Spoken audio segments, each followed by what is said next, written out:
And I do remember one senior guy there. He has since passed on, but I remember him telling me, listen, you want to survive in this career? You allow other people to dictate how you're going to treat them. Basically meaning be cool, be polite, be respectful to everybody. And if they choose to go the other way, then you can go ahead and ramp it up and go the other way, because you can't go the other way and start out being an asshole and expect somebody to respect you. It's not going to happen. That's just law enforcement 101.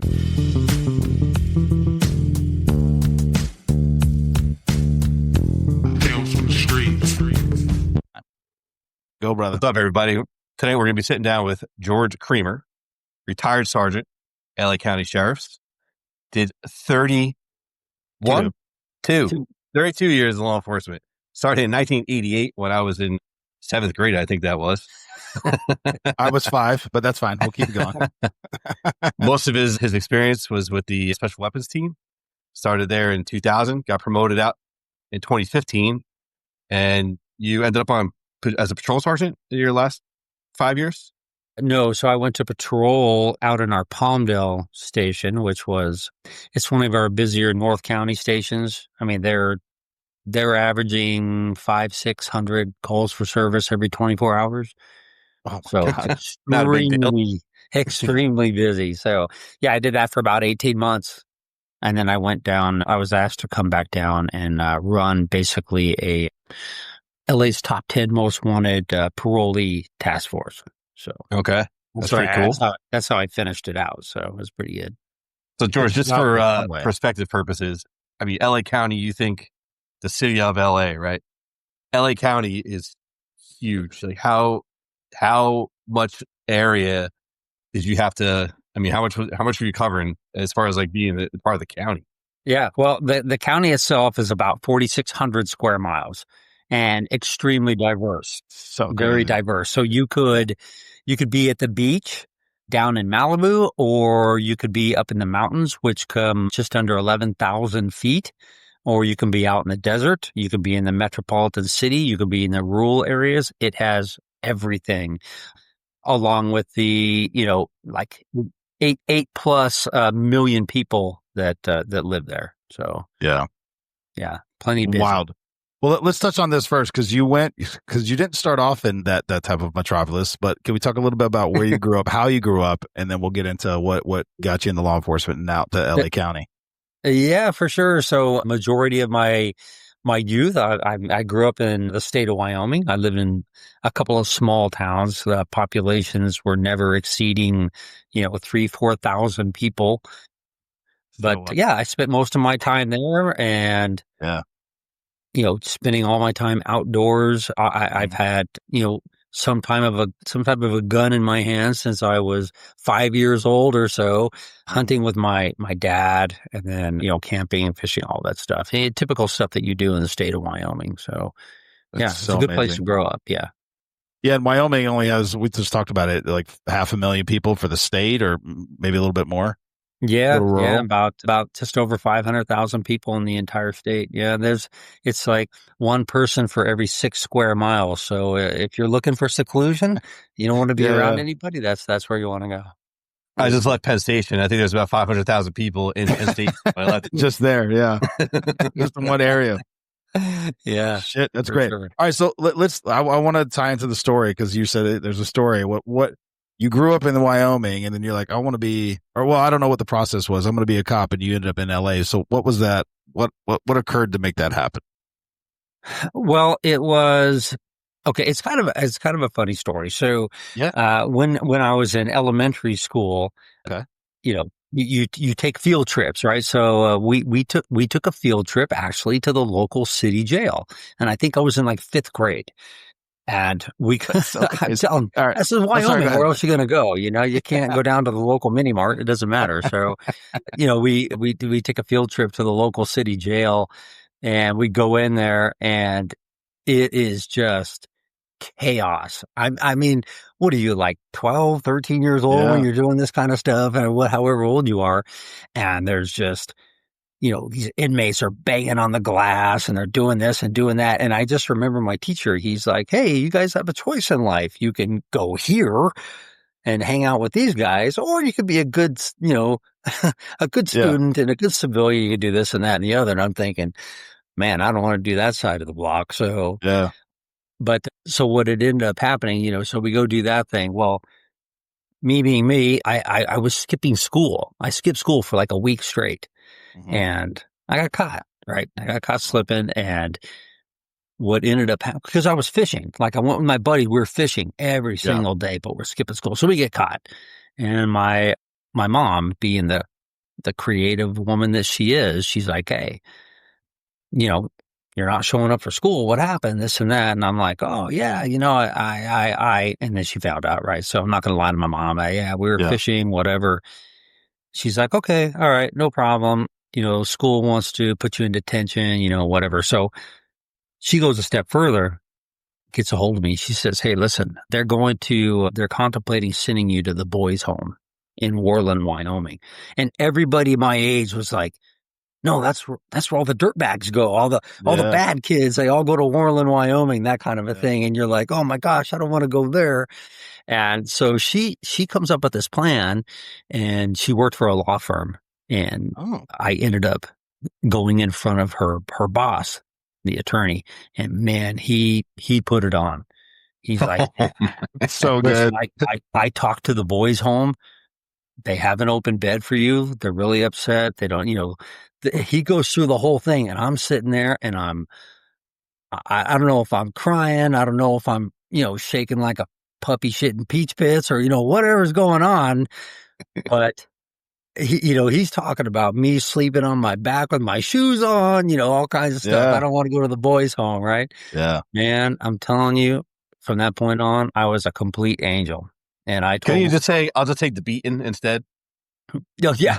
And I love all this because he was fishing with his buddies. Like I was just fishing. I fished, and it wasn't even good rainbows. It was all sucker fish, right? So anyway, but so a couple of years had passed at that, and I had kind of told my dad. I said, hey, you know what? I think if I'm not going to be with the game and fish, I want to be in law enforcement. And he said, okay, that's fine if you want to do that. But he said, listen, I don't think it's a good idea that you're law enforcement in our town. He goes, it's too small. He's wiser than I am, clearly, but he's like, in a matter of time, you're going to be arresting your friends you went to high school with. You're going to be going to houses where girls that you grew up with are getting beat by their husbands, who you know. You might see your friends wrapped around telephone poles. He goes, that's not good. That's not a good way to live your life. And I'm like, nope.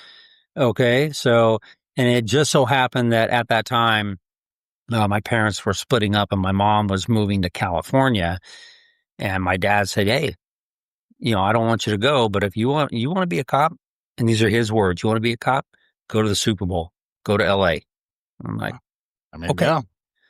So I did. Yeah. I went with my mom. I went to LA. I finished high school out there, just a couple years of high school. And then I started applying for the community service job for the LA County Sheriff's Department, because I knew you had to be a certain age to be a deputy, but I thought I'd get my foot in the door. Right. So, and that, I'm telling you, that turned into an entire story in and of itself, because I went down to take the test for the community service officer job, which, you just cruise around, you take little bicycle stolen reports or whatever. Yeah. Because I knew you had to be 21. I was 19. So, yeah, man, I ended up going through this, and I took the test. Hey, you scored well. Here you go. Now you move on to this, you move on to this, you move on to this. And I'm thinking to myself, as this whole process is going, I'm going, gosh, man, this sure is a lot of stuff to do to be, a civilian riding, cruising around, taking little reports. Right. Yeah. And then I'll skip all the nonsense, but I ended up in this interview room, and I walk in, and now remember, I'm being directed by my background investigator. Hey, show up here, so I show up, and I walk into this room, and it's two sergeants and a lieutenant sitting at this table. And I can say this now because I'm retired, but man, that lieutenant was liquored up, just liquored. And I'm thinking, dang, man, what's going on? I'm 19, I can figure this whole thing out, right? Yeah. And they start just peppering me with all these questions. And, they're like, hey, the one guy, after answering a bunch of questions on why I want to be there, how I want to serve the community, all this other stuff, this one sergeant, he's like, "Hey, can you kill somebody?" I'm like, "Excuse me?" I'm thinking, bro, I'm just trying to drive around and take little stolen bike reports, man. I don't know. And, and I throw out the old number 4, right? I'm like, well, sir, in the defense of myself and for the saving of other people, the bullshit story, right? So, and he's sitting there and he's looking at me, and the old lieutenant over there, just big old red bulbous nose, he's just liquored up, and he's all, "What are you here for?" And I said, "Oh, I'm here for the community service officer job up in Santa Clarita for the county." He's like, "Well, these are deputy sheriff interviews. How did you get in here?" I'm like, "That's where my background investigator sent me." Yeah. And he's like, "Huh. All right. Well, who's your background investigator?" And I won't divulge, but I told him. Yeah. And they look at each other and they're like, "Oh my God, that knucklehead," right? So I'm like, "Well, here it goes, man." Oh, well, shit. And that lieutenant, he's all, "Well, let me ask you this. What kind of treatment do you think you're going to get from the citizens if you're working in Firestone?" And I'm thinking to myself, well, I'm from Wyoming. I know what Firestone tires are, but I certainly don't know what the community of Firestone is. I have no idea, right? Yeah. So I just say, well, sir, no matter what the community is, I'm sure there's good people and there's bad people, all that. Just some bullshit story, right? Yeah. And he's just like looking at me and he's like, "Get out of here." He goes, "Go sit in the hallway." I'm like, "Oh man." So I go out there and I sit in the hallway, and there's like 10 other people out there or whatever. And they're like, "Hey, how'd it go?" I'm like, I really don't know. They told me to come out here and sit in the hallway, right? 30, 40 minutes pass by, whatever. They call me back in and he goes, "Hey, okay. You did well. Here you go. You get a whatever. We'll turn your paperwork in. Congrats, whatever." And they kicked me out the door, right? I'm like, okay, so these are deputy sheriff interviews, and I did well, and when I'm just trying to be the little guy. So I end up getting a phone call maybe 3 months later after I went through a couple of other things, and they're like, "Hey, LA County, you still interested in work?" I said, "Yeah." I said, "Okay, well, you start they called them off the streeters. You weren't sworn, but you were assigned because you were hired by the county, right? Yeah. Hey, you're an off the streeter. You're assigned to Men's Central Jail Court Division, whatever. And your academy date is December 26th, 88. I'm like, okay. So I do the off the streeter thing. I start the academy, and I think we're in the academy. So that makes I had just turned 20, right? Mm-hmm. Yeah. So it's January, and they're like, "Hey, let me, they give you all your paperwork and stuff. Hey, everybody check your paperwork, make sure everything's good," like whatever. So I take my folder and I'm going through my folder in class, and I'm looking, I'm like, hey, but I was born in 1968 and they've got 1965 on my paperwork. And I'm like, okay. So I go, knock on the door, "Sir, recruit Creamer," whatever. They're like, "Get in here."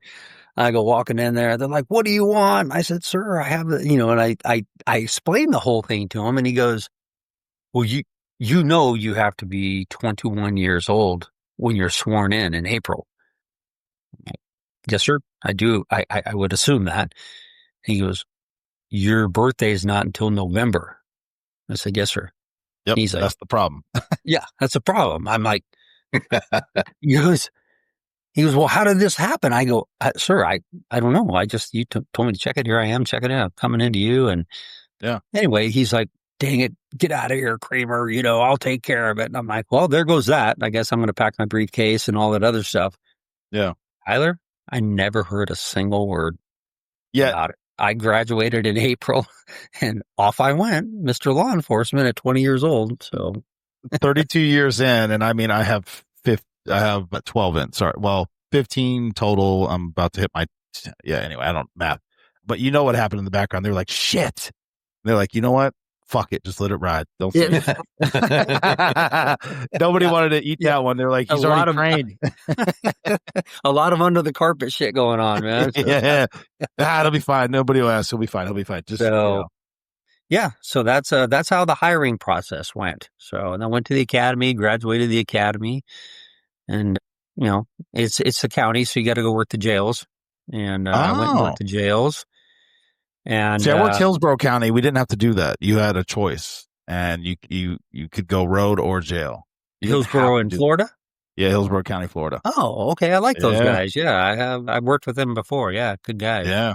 So It's interesting. I didn't realize a lot of counties do that. yeah, yeah. Yeah, So which was interesting. I found it. You know, I'm young, so I didn't. I just figured, hey, man, I got a cool ass job, you know, and this yeah. is where I wanted to be and stuff like that. And you know, it's a county jail, man. It's not like I wanted to make a career out of that thing, but you know, you did learn a lot. I had, you know, I think I was smart enough to listen to the folks that have been around a while. I'm not trying to come in and reinvent the wheel or anything, but listen to the guys that have been around a while, and they can educate you and pull you through. And you know, I did a lot of that. Learned a lot about gangsters and all that other stuff because they used to tell you, you know, hey, these dudes right here, they're just in jail clothing. They'll be out wearing street clothes. All the same people, you know, that kind of thing. So Yeah.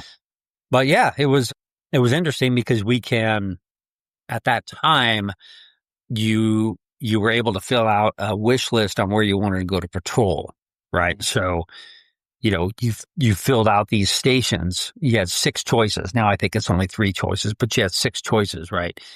And I put a filler in there. I put Malibu as like my 6th choice. And I'm like, you know, because I put all the ghetto stations all up top. I Yeah. figured, just go to those things, right? So I get a call from the trainee sergeant. Hey, come see me, whatever, you know. So I go in, hey, sir, how you doing? He goes, hey, you're going to patrol. And I'd only been in custody for like maybe 18 months or so, 19 months. Yeah. And I'm like, oh, okay, awesome. Where am I going? Cool. He goes, you're going to Malibu. And I, no, no, I'm not actually. Cause you had the option to extend, right? If you didn't want to go. I said, you know what, sir, I'll extend and I'll wait until I get my other choices. And, once again, somebody a lot brighter than me, he's like, let me tell you something. If you wait, the county is going to be on a freeze, on hiring freeze. You're going to end up working the jails for 5, 6 years, if not more. He Wow. goes, you take this position out there in Malibu, get off training, then you can transfer to Lennox. And I'm like, yeah, but don't you get that backdoor jacket? You know, you're like, you're not really ghetto trained. And he's like, really? I'm like, well, whatever, you know, whatever. I don't know. I'm learning. So yeah, so I listened to him, and I did. I went out to patrol. I'd only been in custody 24 months. I went out to patrol, and I worked out there for almost 3 years. By the time my transfer went to, and then I went straight down to Lennox, down to South Central. So, all right, hold on. I got to back up just a little bit because I'm trying to wrap. One, do they still hire into the county straight from high school? Well, not straight, but you know what I mean. Do you need a college degree now? Because a lot of agencies are doing that. No, you don't. And I got to give it to the county. And I think that we all know, especially in today's climate, like you look at half of the colleges out there and you're like, no, yeah, you know, I agree.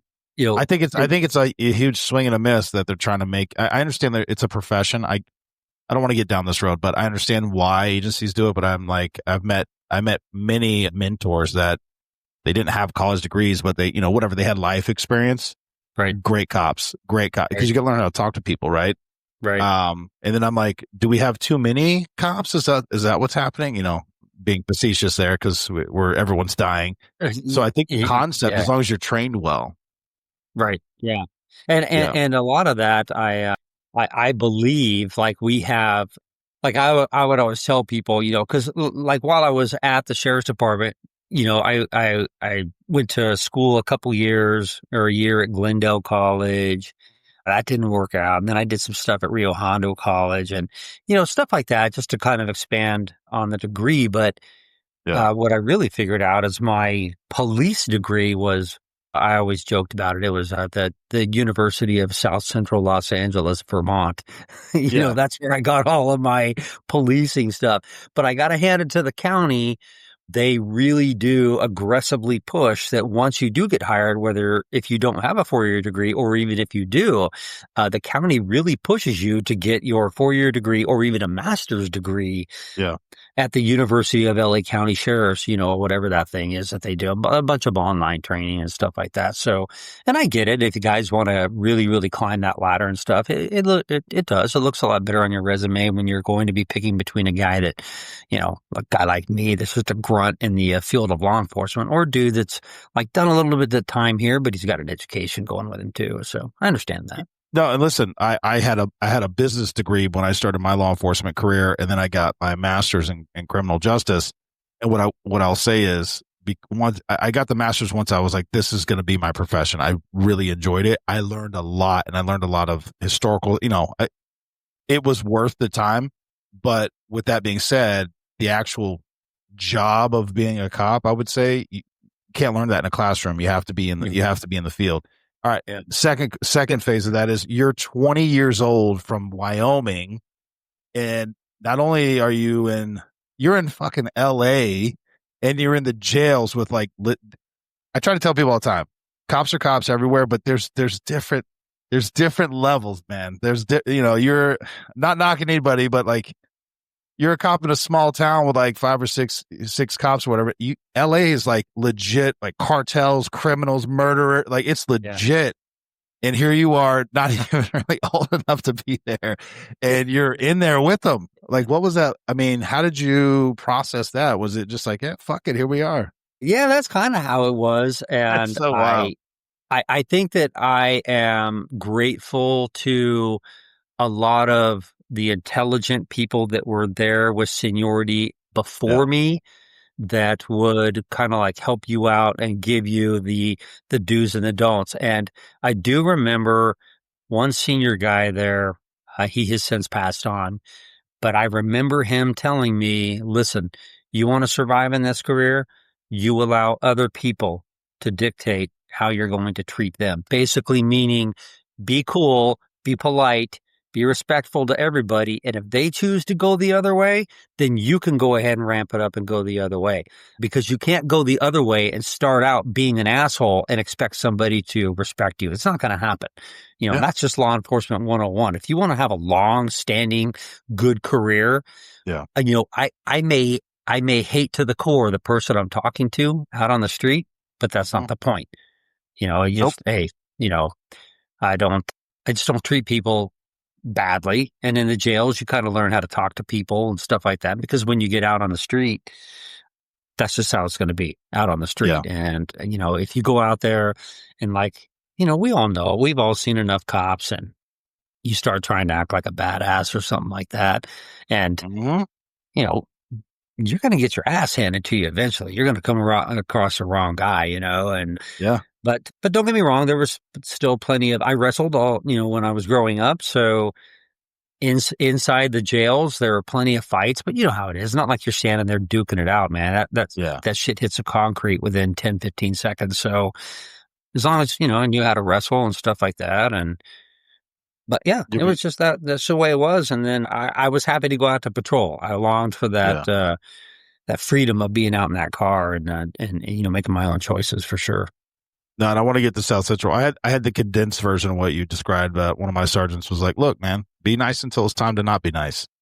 And then at that point, we don't lose. And I was like, understood. And that was his version of what you just said, but 100% absolutely correct. Yeah, 100%. I agree. So then we go to South Central. Yeah. Which you wanted to do. Which I wanted to do. But I came with a jacket, because you got to think about this. You've got all these hard ghetto cops down there, right? Yeah. And here comes the transfer from Malibu, right?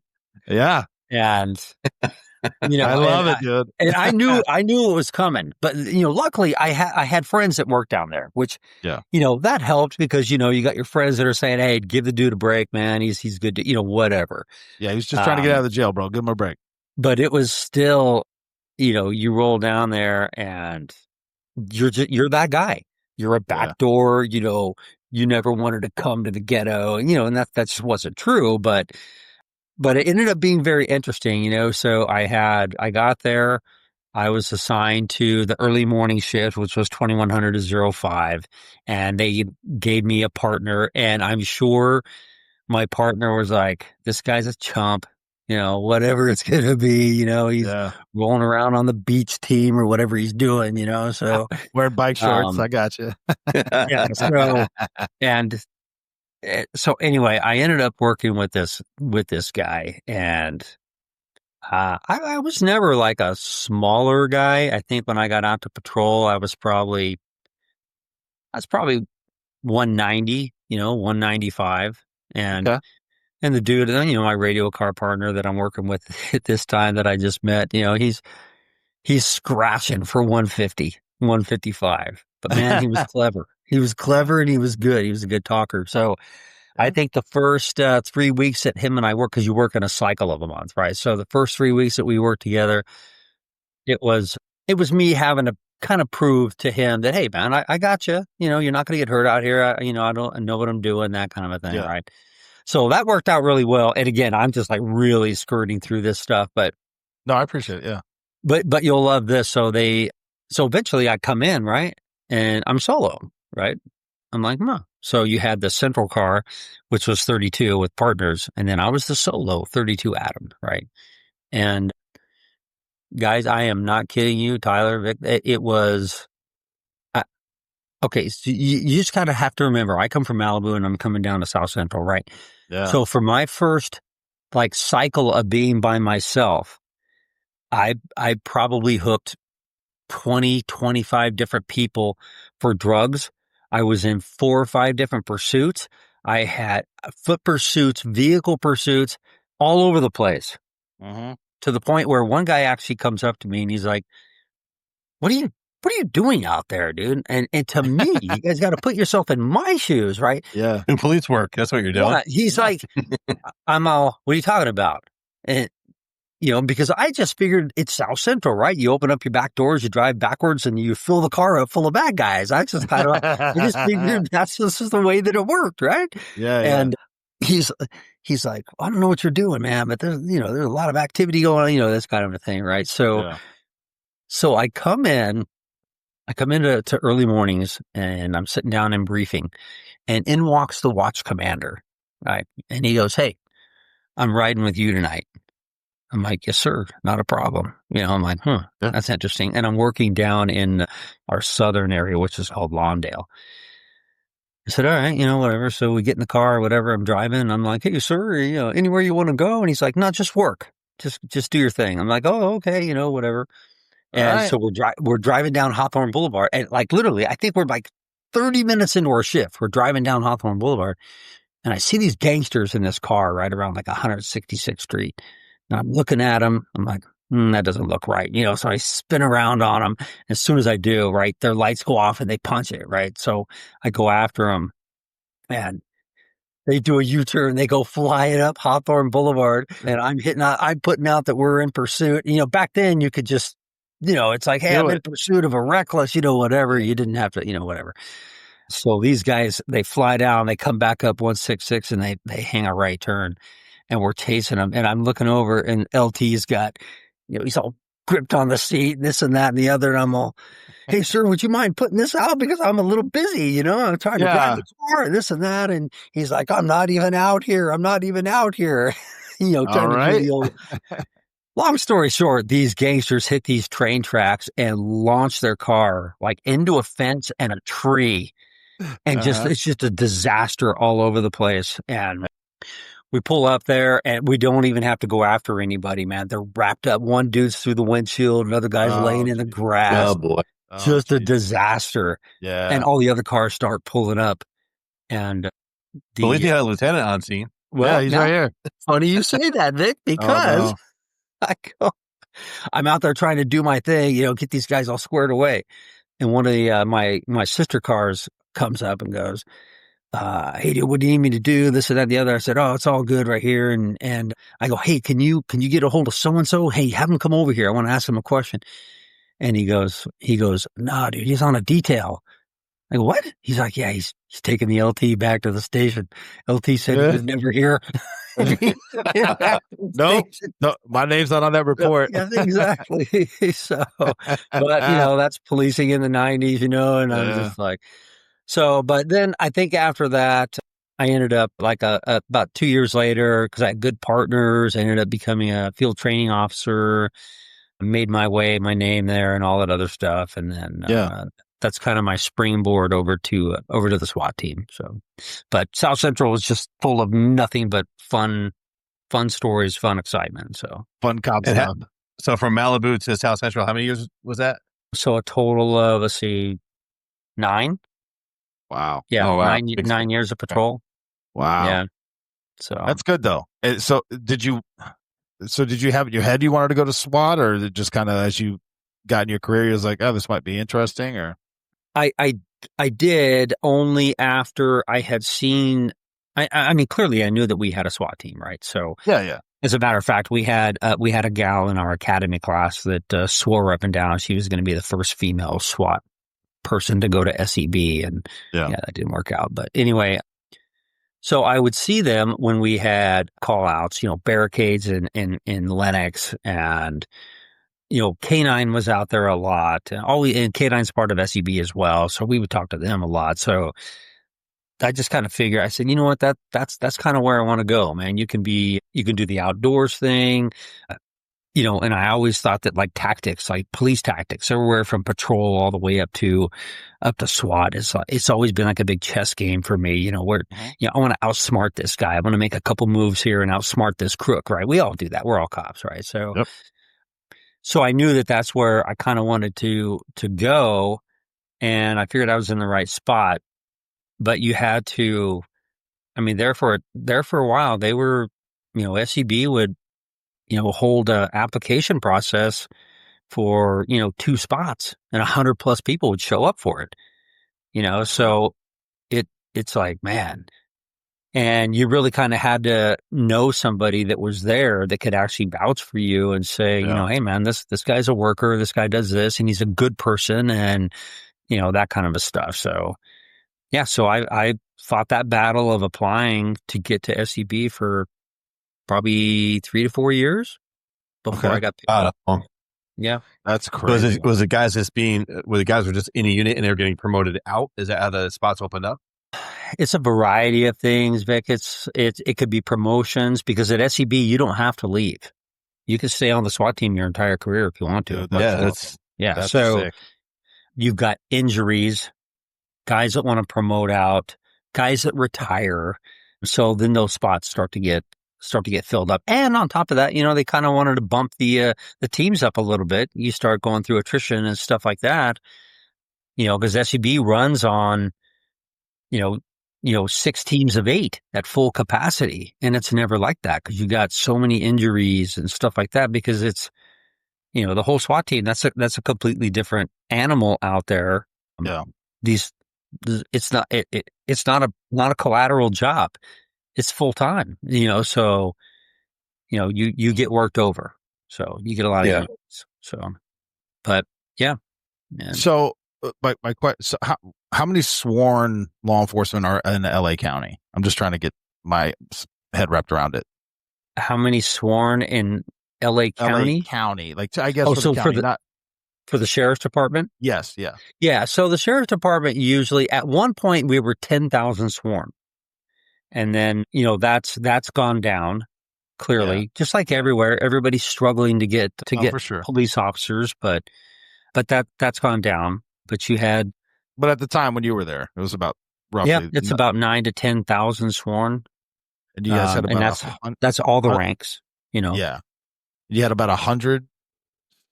I call them SWAT, but whatever. You had a total, or how was it broken? I'm just trying to get my head wrapped around it.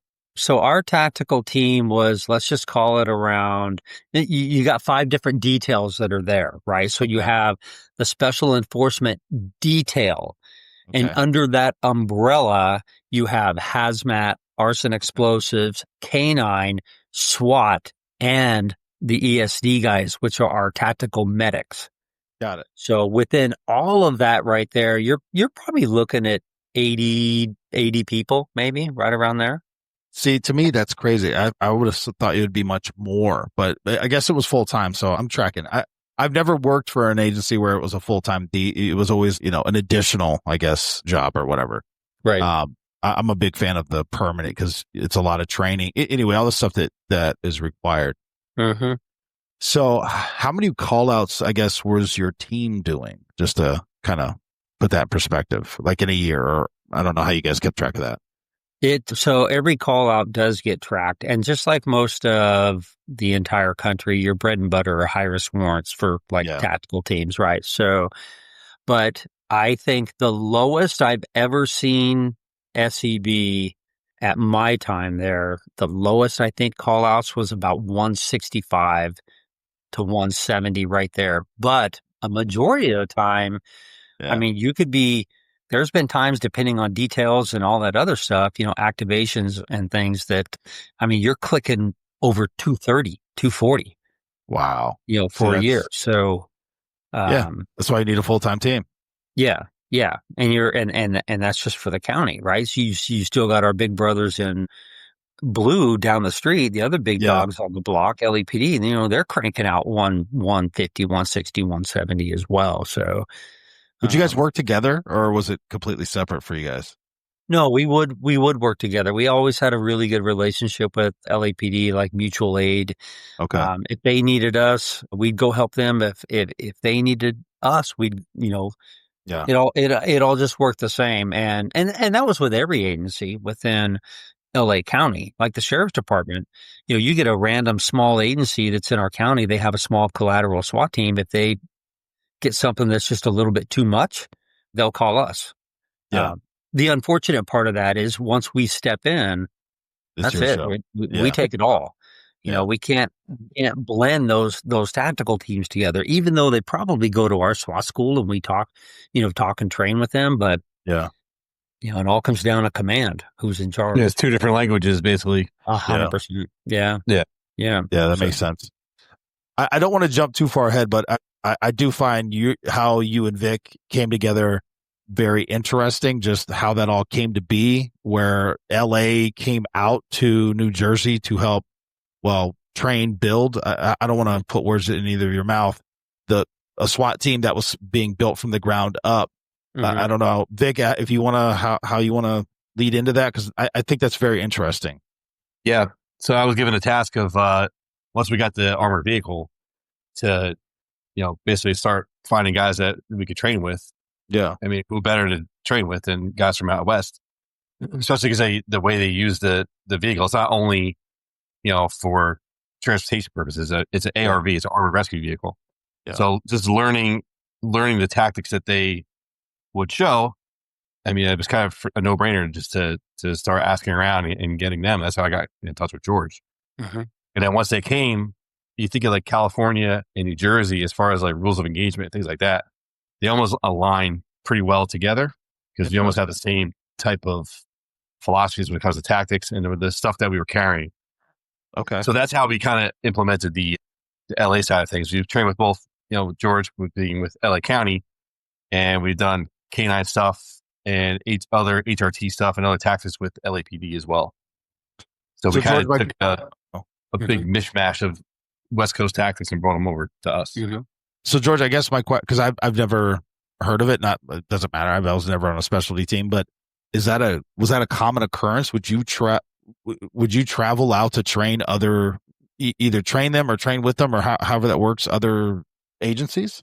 Yeah. So it kind of worked both ways. Like a lot of times SEB would go out and train with other agencies per request. Like we had, we would go to Alabama and work down in Tuscaloosa a lot. We go over to Hawaii. We would do all of our local agencies for sure. Yeah. Right. So it kind of what ended up happening is NTOA, which was birthed basically out of SEB from John Coleman way back in the day, the NTOA would ask us being SEB, hey, can you guys send a couple guys out here to train whatever agency for high risk warrant or whatever it's going to be. Sure. We try and find a couple guys, cause we are busy. We're full time. We're busy. So, we would send a couple guys out. So, and don't get me wrong. I love the NTOA and I love everything they stand for. I love those guys that are over there. They're doing a really good job.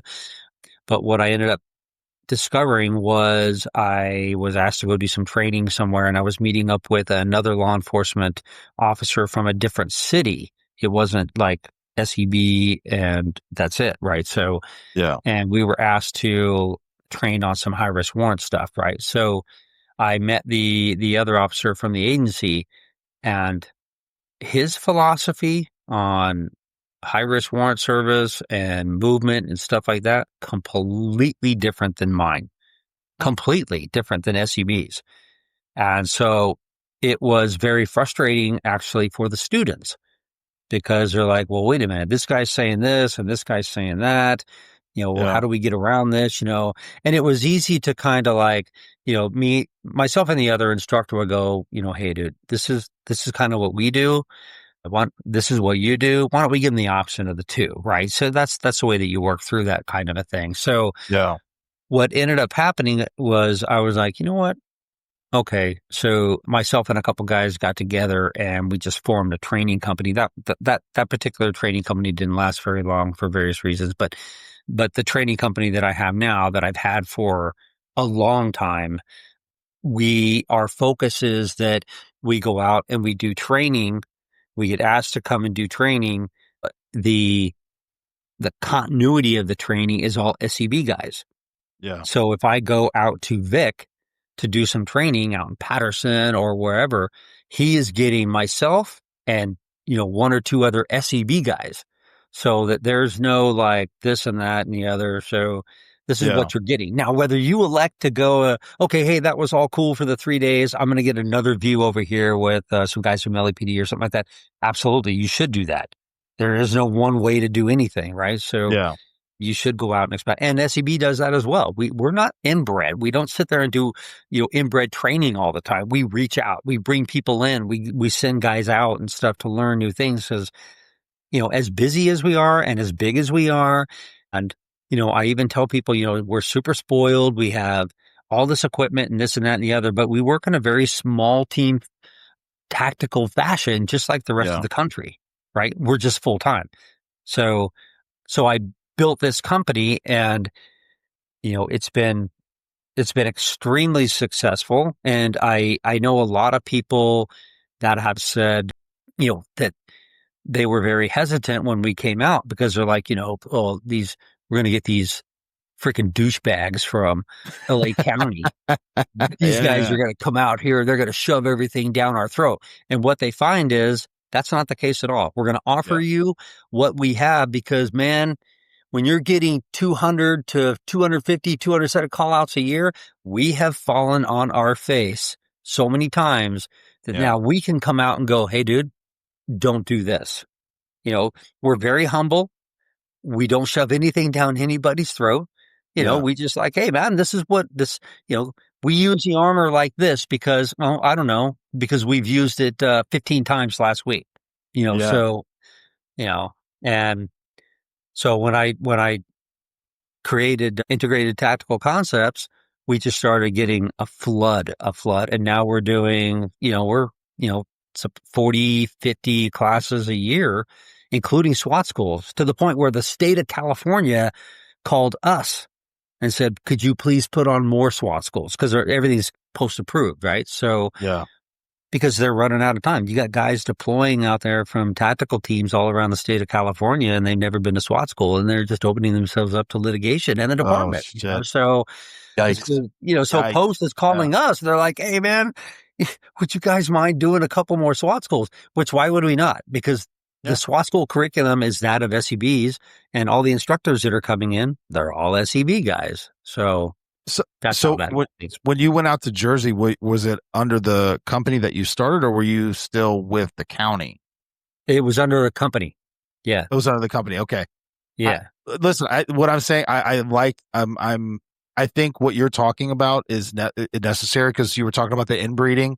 A lot of agencies, and again, I have the benefit, the Secret Service, we worked with agencies from all over the country, and they're vastly different. I mean, NYPD, LAPD, Dallas, Chicago, big Miami, all these big, but they operate very differently. And even some of their language and anyway, whatever. But you can see a lot of it is like, this is the only way. This is the best way. And I'm like, dude, I was just whatever. I was just in this place and this worked really well. Well, we don't do it that, whatever it is, but it's like shielding yourself off from learning new things. Well, I think it's a mistake, but anyway, so what you're talking about speaks to me personally, just because I've seen it with my own eyes. And the fact that you're doing it. And also, I just think it's such a cool thing for Patterson, to the leadership, to be like, hey, we need this. So anyway, I like that story, what you're talking about. Yeah. What made it even better is because we had a bear cat, and a neighboring county had the bear, big one. Yep. And we trained, they showed us how to, so now we have a memorandum of understanding with them. So if there's anything that we needed to use, the bear, or vice versa, if they needed the Bearcat, we learned how to utilize both vehicles, which was huge game changer. Yeah. Dude, that's awesome. Yeah. And that's the whole mutual aid thing too. Yeah. Like when you're starting to deal with, like, I don't know if you guys still work with like Bergen County. Is that who you're running around with at all? They actually got absorbed by Bergen County Sheriff's Department. Oh, okay. Because that was Bergen County Police. Yeah. And once they got absorbed, the mutual aid is like every time we put on a class, I don't care if it's hostage rescue, any of our sniper classes, any of our armored vehicle classes, warrant classes, team commander classes, you name it. We have like 20 different disciplines that we'll put on a class for. Every single one of them, we discuss mutual aid with the other agency because, it's so important that guys understand SEB and the full-time teams, Dallas and LAPD and us and San Diego, we are a patrol resource.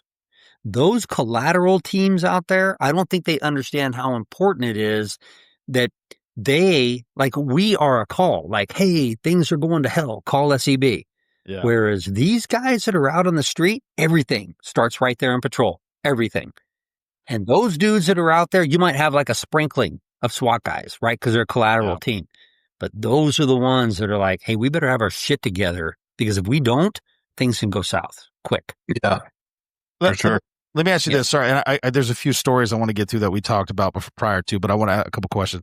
So when I worked for Maine State Police, there's like 23 SWAT guys for the entire state of Maine, which I don't think people understand, because sometimes it might take you 6 hours. It just depends on where you are in the state. Which actually, LA County, you might understand. I've run code when I was a trooper so long, I had to stop, get gas, and then keep running because it just took that long. No, it's LA. We have in-flight refueling. It's no big deal. Fair enough. Yeah. Well, real quick, just because you're on here, I've told Vic this, but I went from Hillsborough, where we had, we had all the teams, because it was 1,200 deputies, which, you're 10,000. It's just so vast in my mind. But anyway, I'm now a trooper in Maine. And I get to a burglary. I'm in rural Maine, and I get on the radio, which is like this big. It's like a giant. It is. Did you have to wind it up? Oh, it was so ridiculous. And I'm like, I need aviation, K9. Like, I'm calling out all this stuff. Yeah. And my phone starts ringing in my pocket. And I'm like, and I'm like chasing this guy through the fucking wood. Anyway, and it rings, and I finally go, it was my sergeant. I go, sir. He goes, stop what you're doing right now. And I was like, sir? He goes, did I hear you just call for K9 in aviation? I was like, well, yeah, I've got a burglar. He goes, K9's 2 hours away. We have a fixed wing that's 4 hours away. Stop what you're doing. There's 8 people that live out there. We'll figure it out. Go back. I was like, okay. I was like, oh, I guess you're right. I went back into the city. The other light bulb, bing. Oh yeah. Wait, where am I? Oh, shit. So anyway, what I was getting to is, on your teams. So in Maine, basically everybody's cross trained, or they work up to that. So they're all SWAT school, sniper school, breacher school. I don't think they all go to Vic. I'm sorry, because I'm going to misspeak. Don't get mad at me. Breacher, explosive, whatever. I know there's a difference, but yeah, not everyone's cross trained on that. But basically, when 5 people show up, that's your team, and then they kind of just go, hey, you're the sniper, you're whatever, because they've all been cross-trained. Is that how it was in your team, or did you have those specific specialties because you were full-time? Yeah, no. So everybody pretty much cross-trained at one point. So like I ran the sniper program for about 5 years before I became a scout of my team, but everybody would, for the most part, go to sniper school. Those that were interested would go to explosive breaching school. Clearly, everybody was a manual breacher. And then you have your technology crew, right? So you get guys that are really into that kind of stuff. So you got guys, hey, I'm going to drone this, I'm going to robot this. And, so because we are such a full-time team and everybody has to be at least familiar with how everything works, what we would do is, so for SEB, you would have teams, two teams that would work Friday, Saturday, Sunday. Okay, so that's their shift. And then you would have the other remaining teams that would work Tuesday or Monday, Tuesday, Wednesday, Thursday, right? Mm-hmm. So everybody would work Monday. And the reason for that was to now we can bring everybody together out of all 6 teams. Yeah. And we can pick a discipline. Hey, we're doing technology this week. The blue team has control of that. They're going to teach everybody the new robots. They're going to teach everybody the drones, the pole cameras, the robot dog, whatever it's going to be. Okay. And then, so that's how we would keep that continuity between all the teams, and then everybody would know. So it would be a shooting day. You had to be there. It would have to be a long rifle day. You would have to be there because guys think that these snipers, they're like, oh yeah, he's going to go out and he just shot his cold shot in his group from 100 yards. Everything looks good. And then we go, okay. And now we're going to move into the mental side of it, the shoot, the don't shoot and all that other stuff, because, it's just the way it goes. And in that area, like I said, when I was running the sniper team, it wasn't uncommon for me to, pull aside a sniper and go, hey, let me take a look at your data book. And then be like, oh, okay, whatever. Because remember, this is peer-to-peer. This isn't supervised or anything like that. Yeah. And so I would get the data book and look through it. I'm like, hey, man, you're a minute and a half left on your last 5 cold shots and you haven't fixed anything. What's your deal? And whatever that is, it's like, oh, well, maybe my rings aren't tight or my, whatever it's going to be. Yeah. But the reality is this.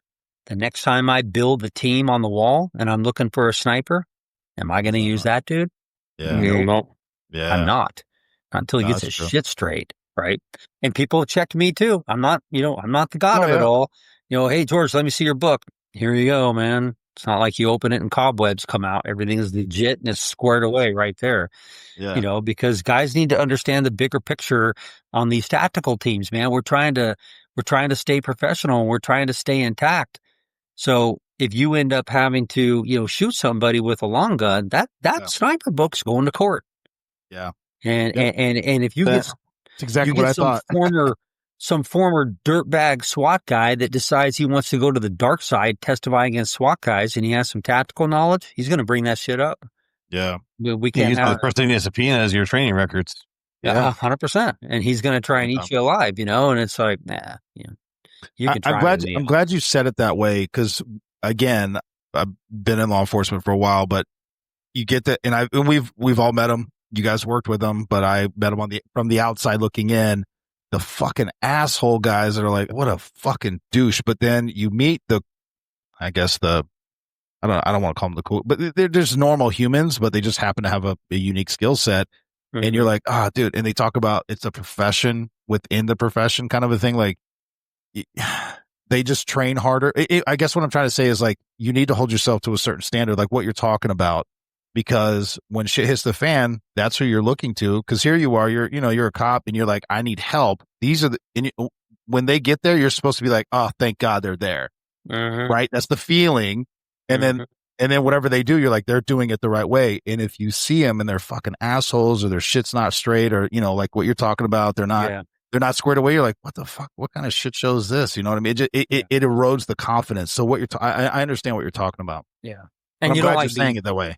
Yeah. And you don't like being treated like that anyway, No. and because like you said, Tyler, you brought up a good point is that like for us, like when I would get a new guy on my team, he would get hammered with hostage rescue, hammered, process, thinking, why we're going, why we're not going, this and that, for months and months and months. Because the bottom line is this: when the big one goes out and they hit the big red button, we got a big ugly hostage rescue problem, and it happens to be a mile and a half from that guy's house.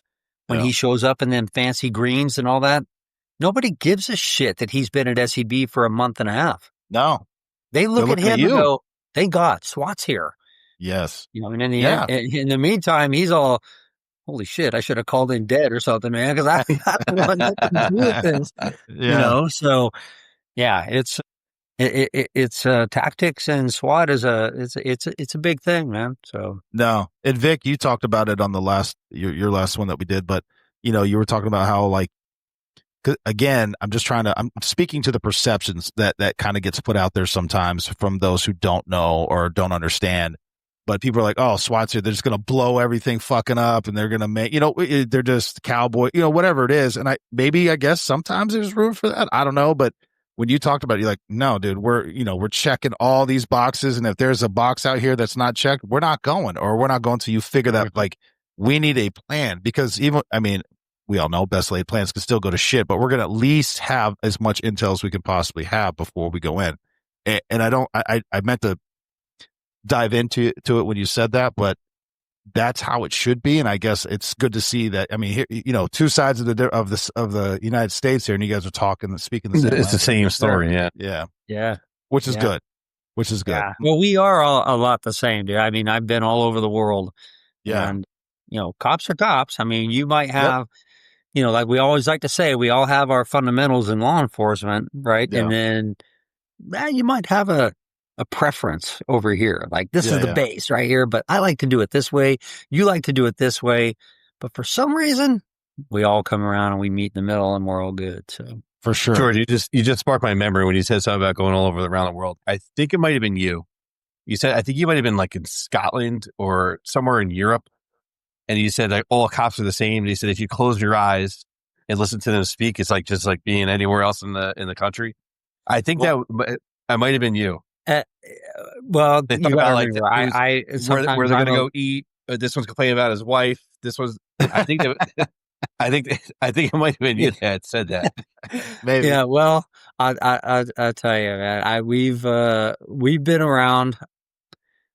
It's a story for another time, but our training in Thailand, our training over in the Middle East, and our training in Australia and places like that. I mean, those, like, on the surface, we're pretty much all the same, but they got some things going on that you just got to go, oh, okay, we don't do it that way, but hey, man, if you can get away with it, go right ahead. Sounds great. Sounds like fun. Yeah, we don't need it. We don't need a Bearcat. We just throw fucking shit in there. Anyway, different countries.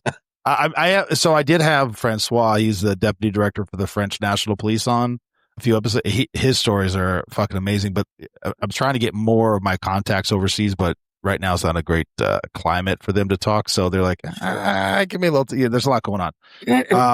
But there is a lot of foundational stuff, but people will be amazed, I think, at the way law enforcement is perceived, carried out, and then, like, I don't know how to phrase it right. Kind of, there some of the limitations that are put on them in some countries. You're like, what the fuck, dude? Like, certain age, I can speak to like England and London and stuff. 90% of the cops there don't carry any firearms, and if you are blessed off and sworn off and trained, it's like in a triple secret lockbox where you got to have two keys to pull out the old. I'm like, why do you even have it? But anyway, whole nother, but it's just the ideas around it are, and they all have reasons. They're like, oh, this is how however it works. But anyway, so I'm interested. Maybe we'll have to talk about the overseas training on another one, because that does sound interesting. But I want to respect your time. But I do, if you don't mind, I would love, because you dropped these nuggets out, Vic, before you jumped on. But you did. Can you explain 3,000-mile bike ride. I just want to. It has nothing to do with law enforcement, or maybe it does. I don't know, but that is fascinating to me. Could you don't have to like get into all the weeds, but just kind of what it is and what made you do it?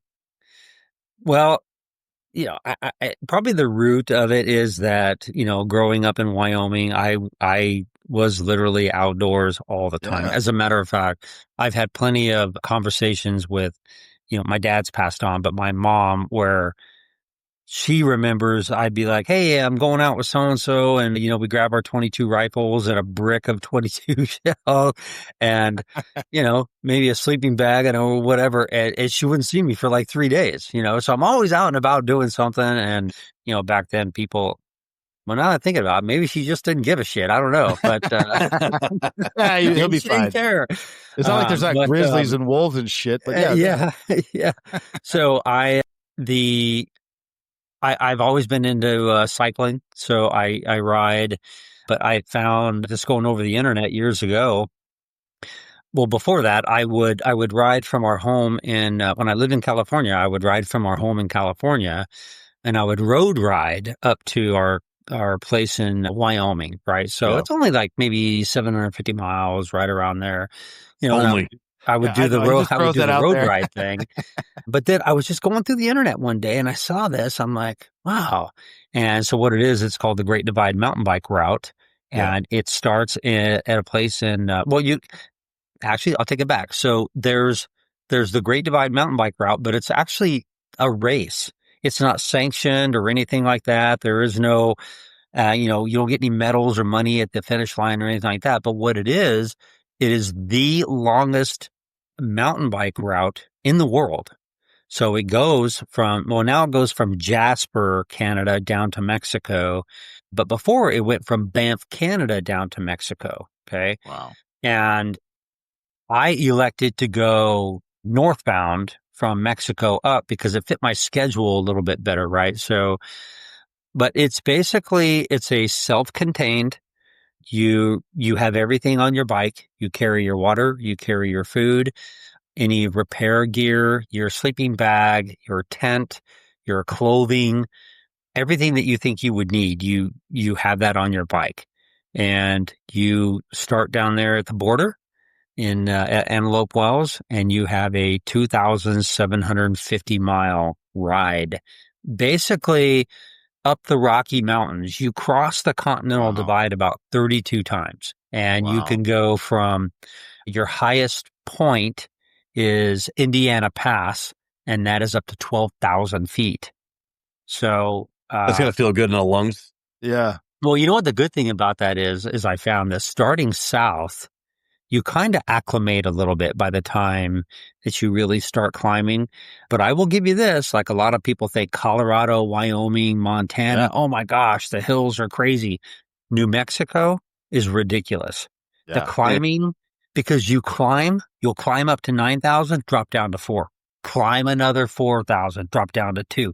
It was insane. So, but yeah, I rode that, and you come across like convenience stores, and the trail actually takes you into like some pretty significant towns like Silver City and Steamboat Springs, and places like that that you can replenish, right? So, but the diet plan, you're drinking a ton of water, you're drinking electrolytes, you're eating whatever you want. Like I would eat a ton of Payday bars, Pop-Tarts, oatmeal.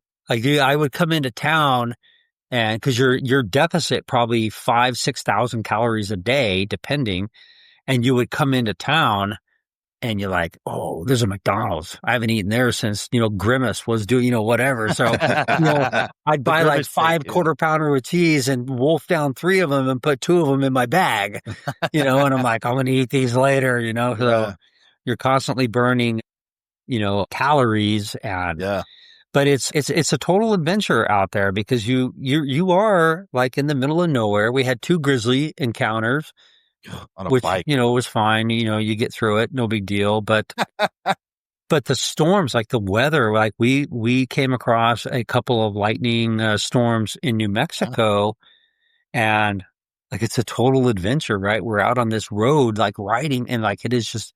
And I know how lightning works. It'll kill you in a second. You won't even know it, right? Yeah. And it's just busting over the top of us. Well, here comes this pickup truck and pulls up, and it's this, we're on the Navajo Nation in New Mexico, right? So it's this Navajo guy.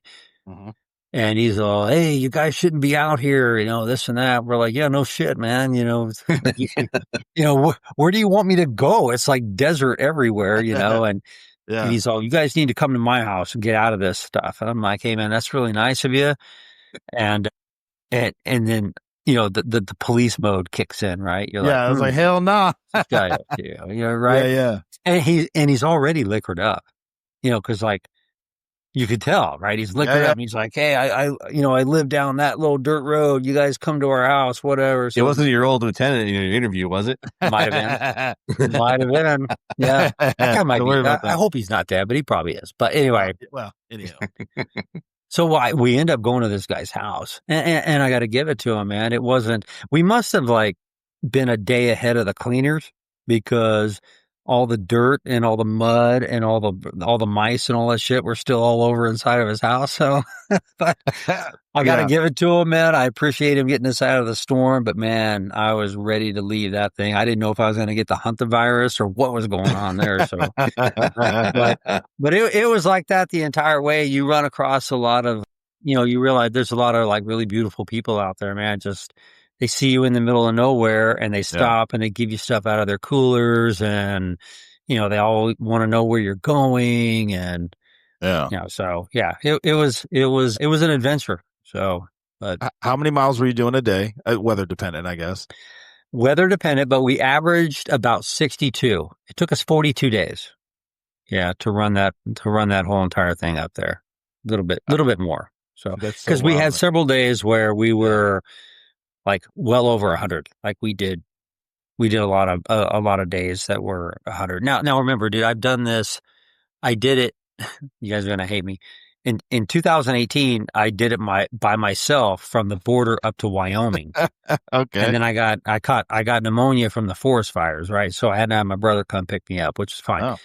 So in 2020, I did it with a buddy of mine who had just retired from homicide, and we went the whole way up to the border, and then they wouldn't let us in because of COVID, right? So like, dang. So now this year in May, we went with 3 other guys joined us. We lost 2 guys in the Wyoming basin. They're done. Anyway, but you're like, that's a wrap. Yeah. So we went all the way up to Banff. So I'm not very bright. My wife's all, why don't you just go to the border and finish? Why do you have to do the whole thing over again? I'm like, that's cheating. You can't do that. So, yeah, no. How do you get back from there? Do you have to fly? I don't know. Oh my God, it's such a. So check this out. It's gotta be a pain in the ass. Yeah. It was. So we get into Banff, right? And we're like, yeah, okay, we're done. Yeah, this and that and the other. We're like, hey, where are we staying tonight? Because usually we're sleeping out in the sticks, right? Yeah. So we're thumbing through, and we're like, oh my gosh, like the Banff hotels, like $1,200 a night. We're like, bro, let's go to the park. Do it. Just do it. Man, Well, we ended up finding like a hostel, right? So I'm like, oh, that's cool. Let's try that. Let's try that. All my hairs are picking up on my neck. Telling you, you're staying with strange men. Now you're going to a hostel. You're like, okay, but this is even worse. This made it even worse. I felt like a pedophile, man. All these kids in the hostel are like, they're like 19 years old and 20, all these. I'm like, why am I down here in this bar? I'm getting out of here, right? And then, I go up to my room area, and it's a hostel. It's random, man. I've got this upper bunk. I got a gal sleeping below me. My buddy's over here. There's a dude sleeping there, and 2 other girls sleeping over there. I'm like, bro, I'm way too old for this shit. I'm out of here. I would have just left all my shit and got on a plane. Well, so we actually ended up, the next day, we were able to book a bus that took our bikes and everything over to Calgary. So we had to throw all of our shit there, and we found a bike shop in Calgary that had some bike boxes. So we had to break our bikes down, just completely dismantle them, put them in boxes. And so we called a shipping place, and they're like, oh yeah, it's $700 to send that shit back to the States. That's what I'm thinking. I'm like, dude, how to get back? Yeah. Yeah. I'm like, hey, is this like a Trump tariff or what's going on here? You guys fucking hit me up or? So I called United Airlines and I'm all, hey, I'm flying on this day. What's the cost to ship a bike back? And they're all, nothing. It's just a checked baggage. I'm like, yeah. Yes. So that's what we did. And it was hassle free, not a problem at all. So was there any, number one, was there any weight loss? Like, did you lose weight when you were doing this? Yeah. 32 pounds. Holy shit. Crazy. 42 days, dude. I lost 32 pounds. And it was funny. Like, how big was your beard? Was it bigger than Tyler's? No, wasn't that big. I keep mine groomed. Yeah. Wasn't that big. But I had like my wife, like, I think I've been back like 2 or 3 days or whatever.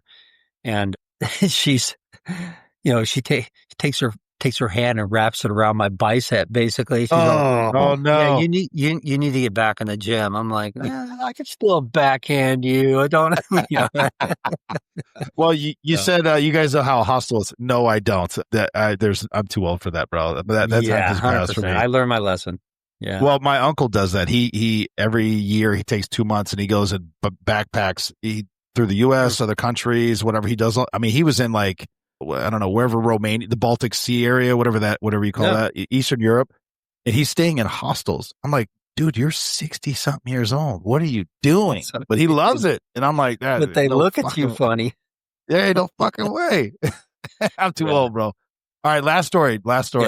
Cause I just, a shorter one, but because you talked about, and actually I didn't get the timing out of it, but you said you the last deer you remember shooting was like 700 yards away and you're like, all right, I'm cheating. So you switched to archery, but was that like after you'd been trained and you're like, all right, this isn't fair anymore? Yeah. Yeah. No, 100%. I'd gone to multiple schools. He's like a highly trained sniper.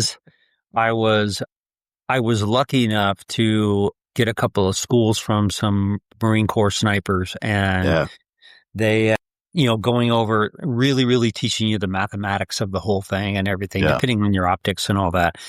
But I really enjoy that. I still do a ton of long range shooting. And so I had all that. And then I was with some buddies and we were deer hunting in Wyoming, like literally not far from my property. And this deer was all the way across this ravine and, kind of down at an angle, just coming out of the trees, throwing it all together with the distance and the wind and the angle and all that other stuff. And just one shot in the engine room. And I'm like, okay, that's not even fair anymore. So, I stopped and then I went and bought myself a Hoyt, bow. And I'm just like, oh, I'm all over this. I can't wait to get my, so I got in my tags and all that other stuff. I didn't get shit for 3 years.